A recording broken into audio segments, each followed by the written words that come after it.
Every morning, a lonely old man whose children lived far away would stroll to the park and sit on his favorite bench by the lake to enjoy the fresh air. Until one morning, he discovered his spot had been claimed, not by a person, but by a bobcat. Remembering the warnings about never approaching wild bobcats, he kept his distance. Determined to reclaim his bench, he tried clapping his hands, stomping his feet, and even bringing food and playing recordings of a female bobcat in heat. But nothing worked. The bobcat simply opened its eyes, gave him a sideways glance, and continued lounging, belly up, perfectly content to keep sunbathing.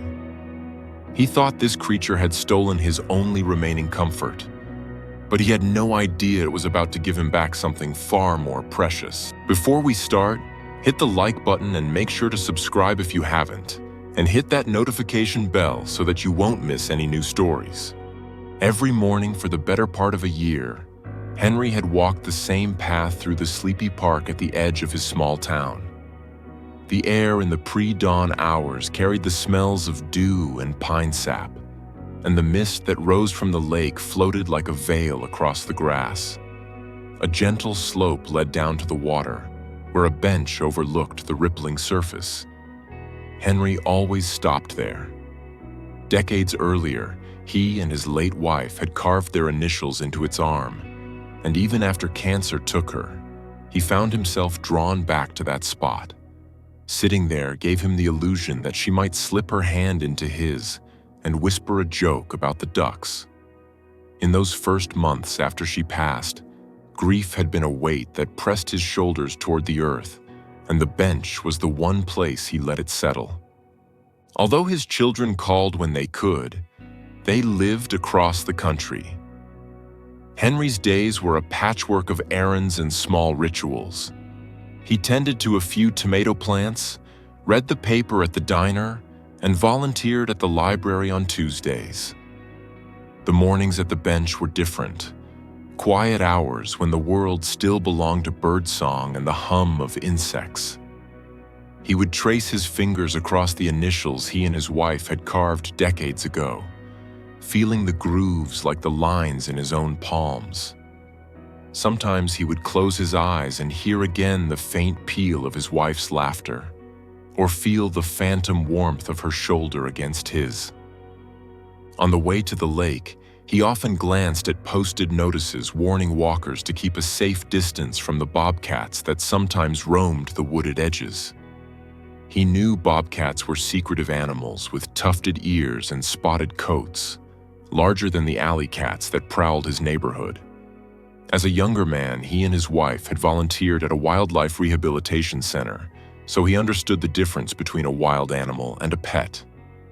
He respected the warnings, but in truth, he had never seen a bobcat in the park. In the small hours, when the sky was just beginning to blush, he would shuffle along the gravel path, tap his cane against his boot to scare off snakes, and hum an old love song. The bench at the end of the path always waited, empty, a promise of a few minutes' peace. One morning in late summer, the pattern broke. Henry topped the final rise and froze. Draped across the sun-warmed planks of his bench was a muscular, tawny body, tail twitching lazily. The bobcat's ears were rimmed in black, with tufts that gave it an almost regal look. Its amber eyes were half closed, and its white belly fur rose and fell with each slow breath. For an instant, Henry's heart kicked against his ribs. All those warnings flooded back. Never approach, never feed, never forget they are wild. But it was his bench, his ritual, the one ritual that still anchored him. The animal's presence was an intrusion, a thief in broad daylight lying across sacred ground. Henry swallowed and clutched his thermos tighter, and he had no idea what to do next. Instinct told him to make noise and scare the animal away. He stamped his boots, clapped his hands, and even whistled the shrill tune he used to shoo sparrows from his garden. The bobcat didn't budge.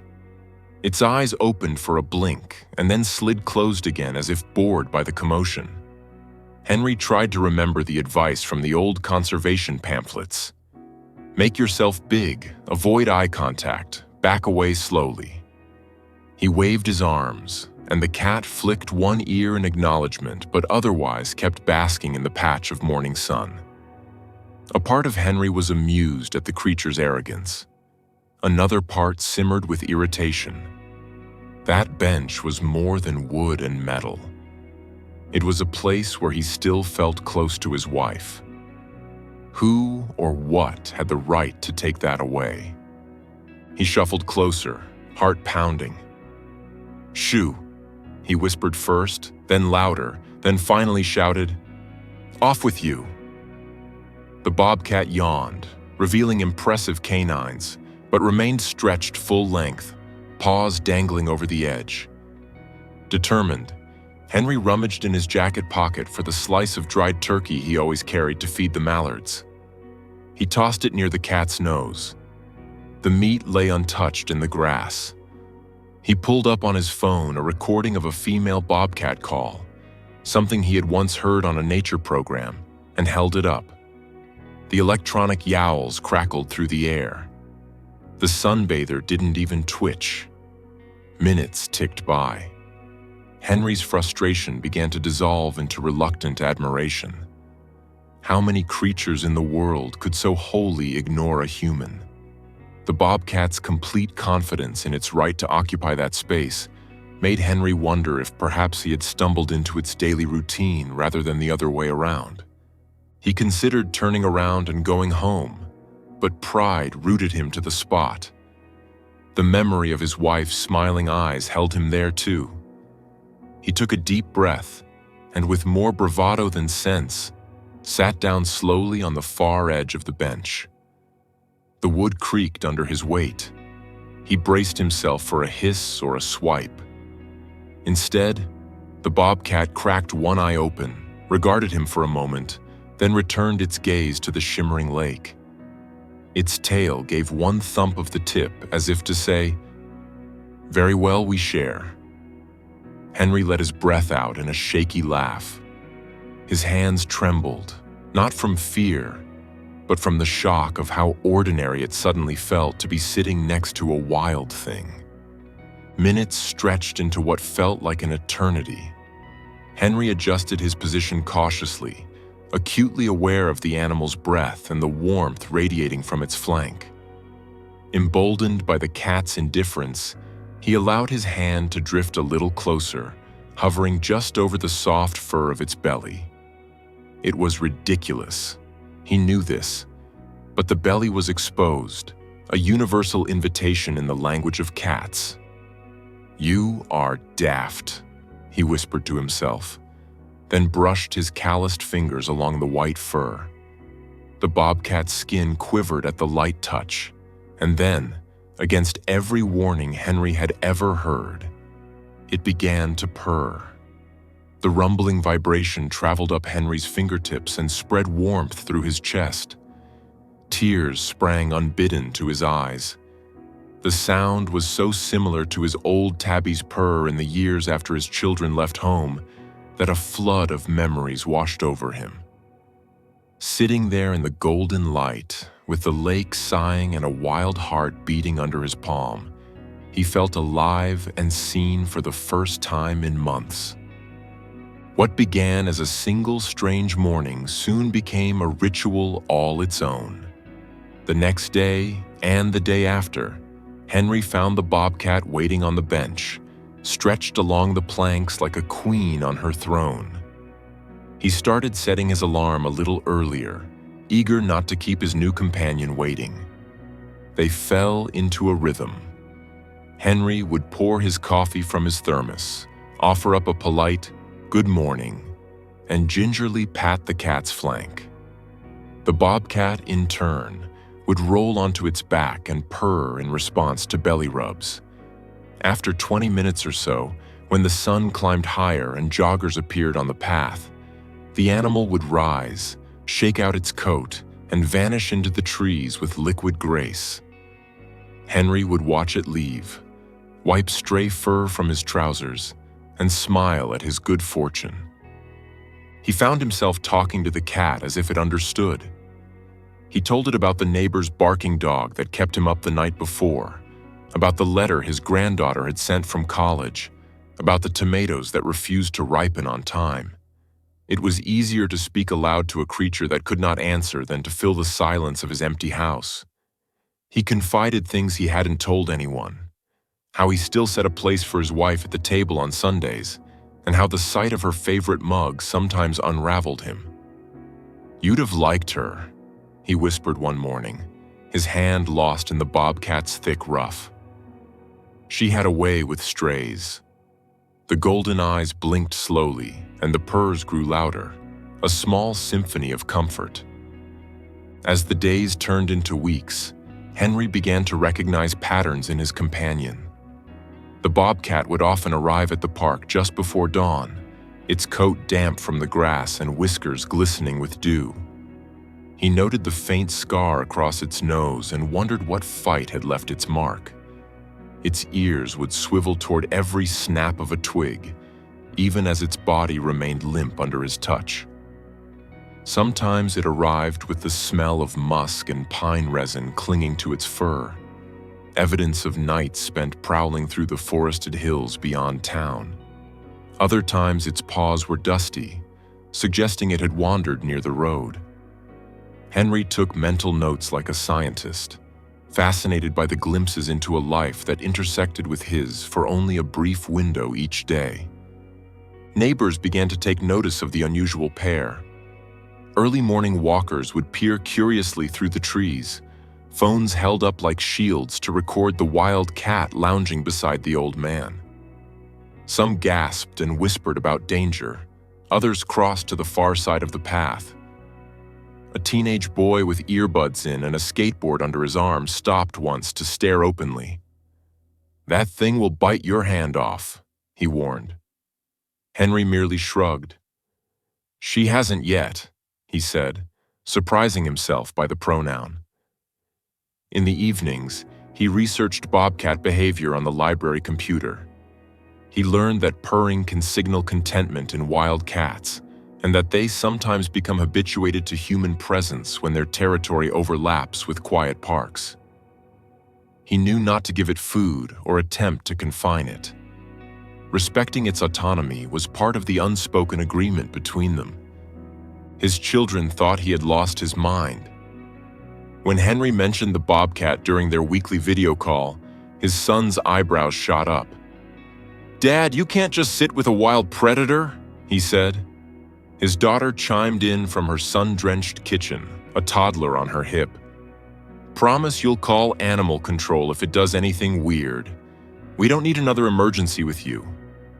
Henry chuckled and changed the subject. How could he explain that the animal had become a balm for his loneliness, a bridge to memories that had begun to fade? The bobcat's steady companionship made the empty spaces in his day feel less cavernous.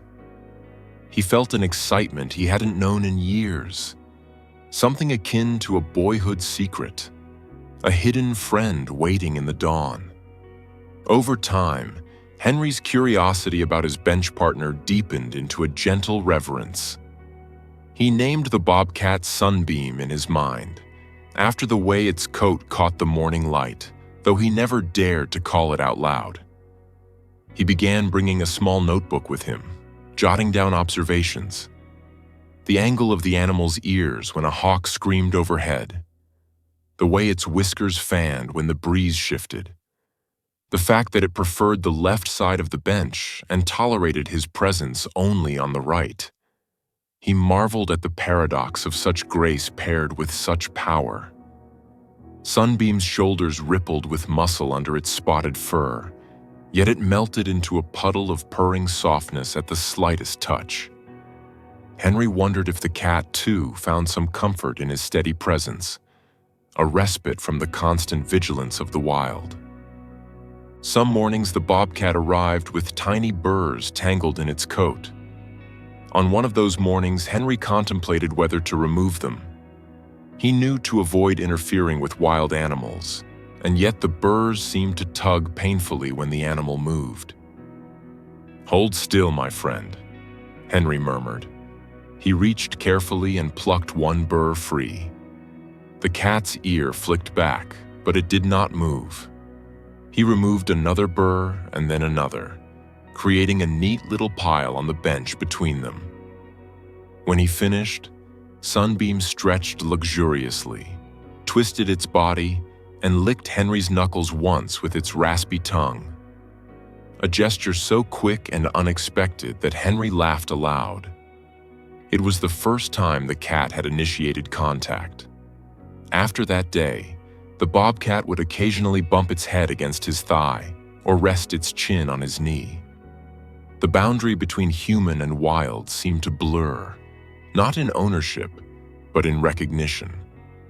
One windy afternoon, Henry noticed a slight hitch in the bobcat's gait as it hopped up onto the bench. Concern tightened his chest. "You all right?" he whispered, as if the creature understood English. The bobcat's flank trembled when it lay down. He considered calling the Wildlife Rescue Center. He still had a laminated card with their number from his volunteer days. But by the next morning, the limp was gone, and the cat leapt up with its usual elegance. It dawned on Henry that this animal had survived storms, droughts, and rival predators long before it ever met him. His role was not savior, but witness. He could offer companionship and a warm hand, but he could not keep Sunbeam safe from all of life's dangers. Nor should he. During one particularly rainy week, the bobcat did not appear for 3 days. Henry tried to be rational. Wild animals have large territories, he told himself. They hunt, they roam, they avoid the downpour. Still, he felt a hollow ache each morning when he sat on the bare, damp bench, his hand falling to the empty space where fur usually waited. He found himself scanning the tree line on his way to the grocery store, peering under shrubs in his own yard, listening for a familiar rustle. He realized how deeply the bobcat had woven itself into the fabric of his days. It was not until the rain broke and a clear dawn painted the lake pink that Sunbeam padded up again, shaking drops from its whiskers and settling with a huff. "You gave me quite a scare," Henry scolded, wiping moisture from the animal's fur. The bobcat yawned and rolled over, offering its belly as though apologizing. Through these cycles of absence and return, Henry found himself confronting his own notions of attachment. He had spent so much of his life trying to hold on, first to his children, then to his wife's memory, and now to a wild bobcat.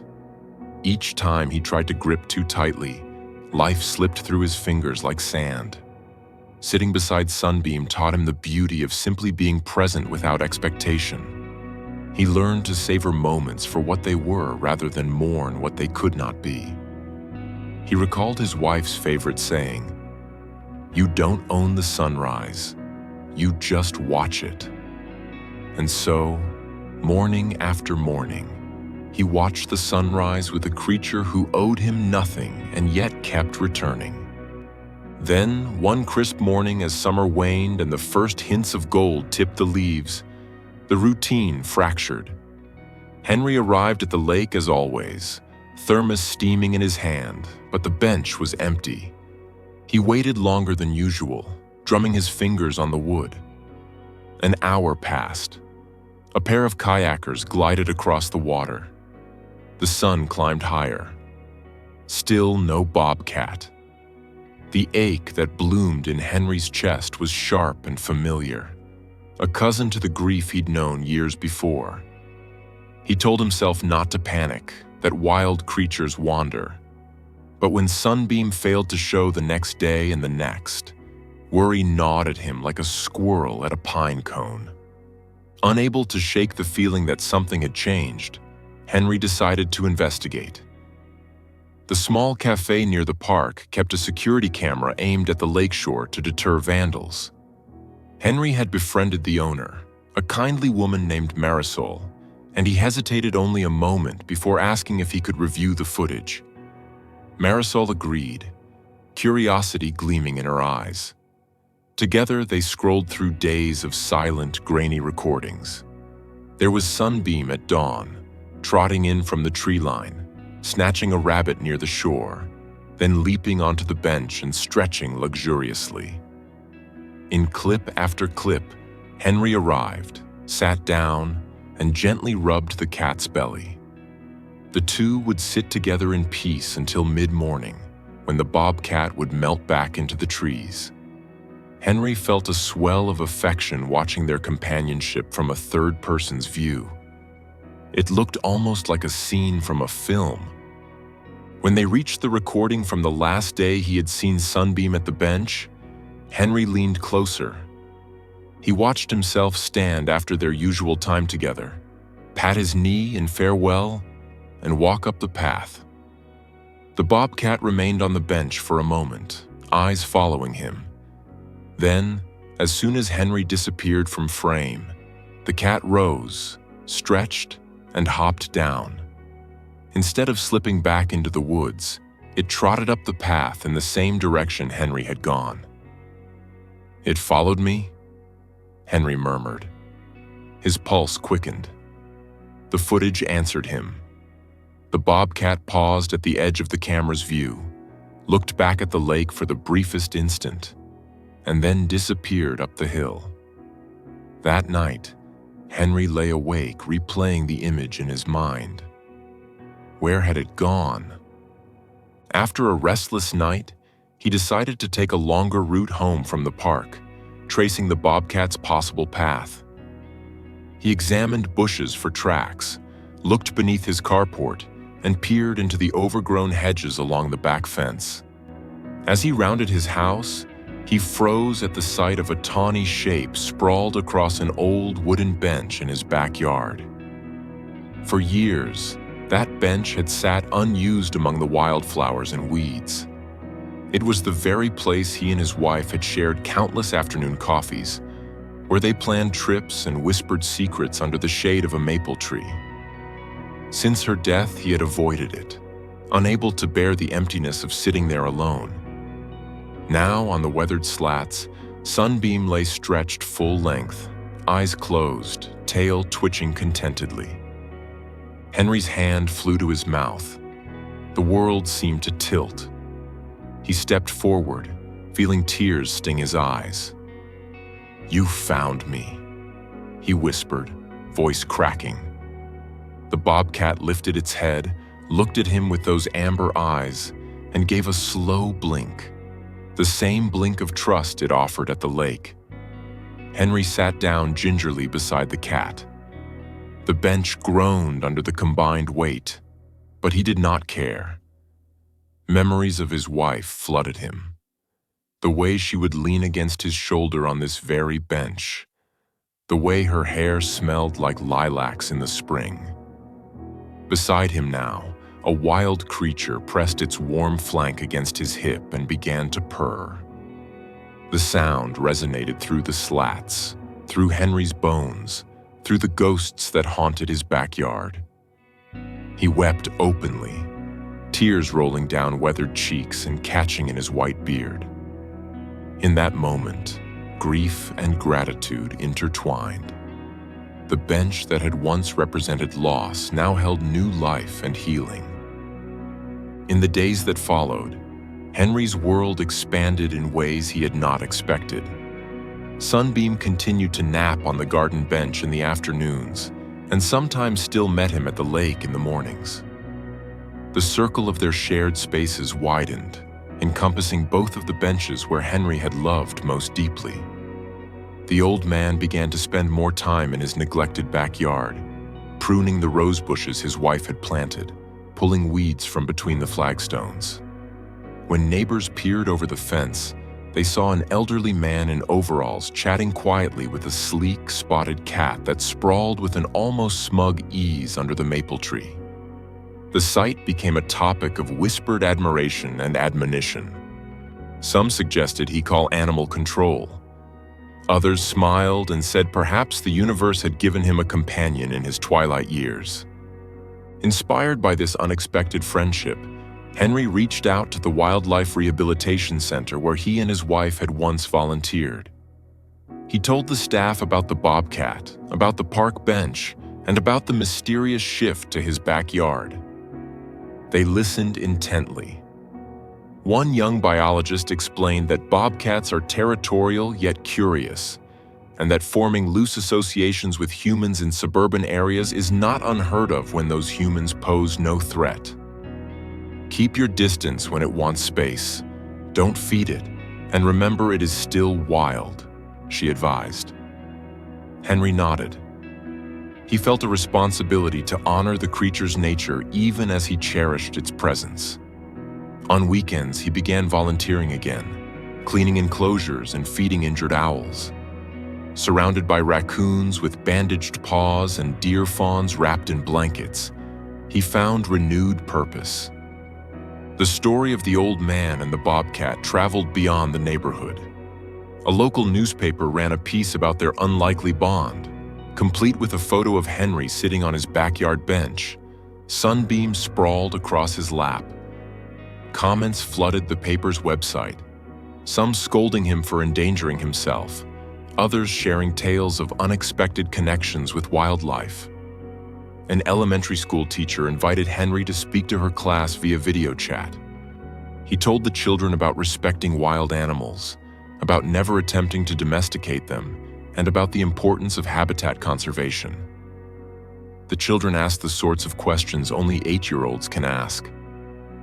"Does she bring you presents like my cat does?" one girl wanted to know. Henry laughed. "No dead mice on my doorstep yet," he replied.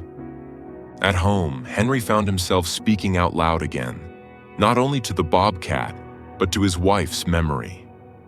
While he weeded or trimmed the hedge, he would recount the day's events. "Remember when you kept trying to tame that stray tom?" he would say, and then glance over at Sunbeam, who blinked as if in on the joke. The boundaries between past and present softened. Pain still pricked at unexpected times, but it no longer consumed him. The presence of the bobcat had opened a door he had closed long ago. Through that door came light, laughter, and a community that rallied around him in curiosity and care. There were moments of tension, too. One autumn afternoon, a neighbor's golden retriever slipped its leash and bounded into Henry's yard, barking excitedly. Sunbeam's ears flattened, and it bolted up the maple tree in 2 astonishing leaps. Henry's heart pounded as he chased the dog away and apologized to the cat. The bobcat remained in the branches for hours, staring down with wary eyes. Henry sat in a lawn chair under the tree until dusk, humming the old love song he had often sung at the lake. Eventually, the cat descended, keeping its distance. Henry learned that trust, once shaken, takes time to rebuild, even with a wild friend. As winter approached, the mornings grew colder. Frost sparkled on the grass, and the lake's surface sometimes wore a thin layer of ice. Henry knitted himself a wool cap and pulled his wife's old quilted coat tighter around his shoulders.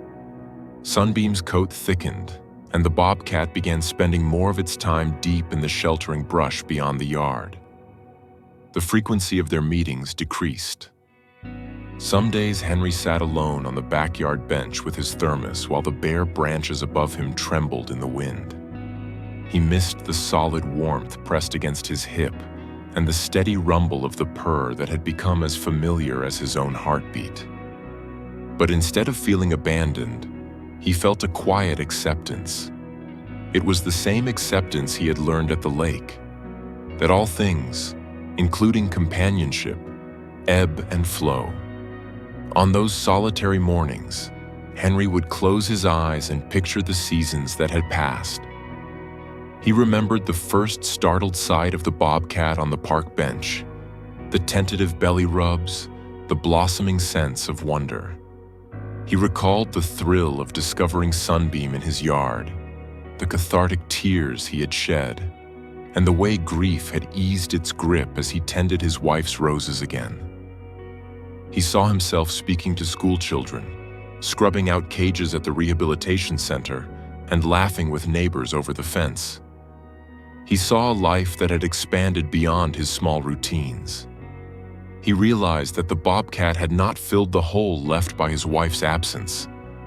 Nothing could. Instead, it had shown him how to live alongside that emptiness, to allow joy and sorrow to coexist. In early spring, when the first crocuses pushed through the soil and robins began to sing again, Henry awoke one morning to find Sunbeam curled up on the garden bench, nose tucked under its tail. He felt a burst of childish glee. He boiled water for tea and carried 2 mugs outside, placing one on the bench as though the cat might drink. The Bobcat stretched, extended a paw to bat at the steam rising from the cup, and then settled its head in Henry's lap. As he ran his fingers through the thick fur, he thought about his wife's words from years ago, spoken as they watched a sunset together. Life has a way of giving us what we need even when we don't know to ask. He smiled at the memory and at the living weight warming his legs. Eventually, as all wild things do, Sunbeam came less and less. The last time Henry saw the Bobcat, it was midsummer. Fireflies blinked above the yard like tiny stars. The cat lay beside him, belly exposed, purring softly. He knew, in the quiet way one knows certain truths, that this would be their final evening together. He stroked the silky fur, committing every tuft and spot to memory. "Thank you," he whispered, "for everything." The Bobcat blinked, then rose, gave his hand one last nudge, and disappeared into the shadows. Henry sat there long after the purr faded, staring into the darkness. Sadness sat beside him, but it did not crush him. In the years that followed, Henry continued his morning walks to the lake. He kept volunteering, kept tending his garden, kept telling the story of the time a Bobcat stole his seat and refused to leave, but gave him something that changed his life forever. The tale became legend in his town, passed down and embellished, yet the heart of it remained true. Sometimes, when a warm ray of sun fell across his knee on the bench, he could almost feel the weight of a body beside him and hear a faint purr. He would close his eyes and smile, grateful for the wild visitor who had taught him that letting go can lead to unexpected connections, that grief and joy can occupy the same space, and that love often arrives in forms we could never have imagined.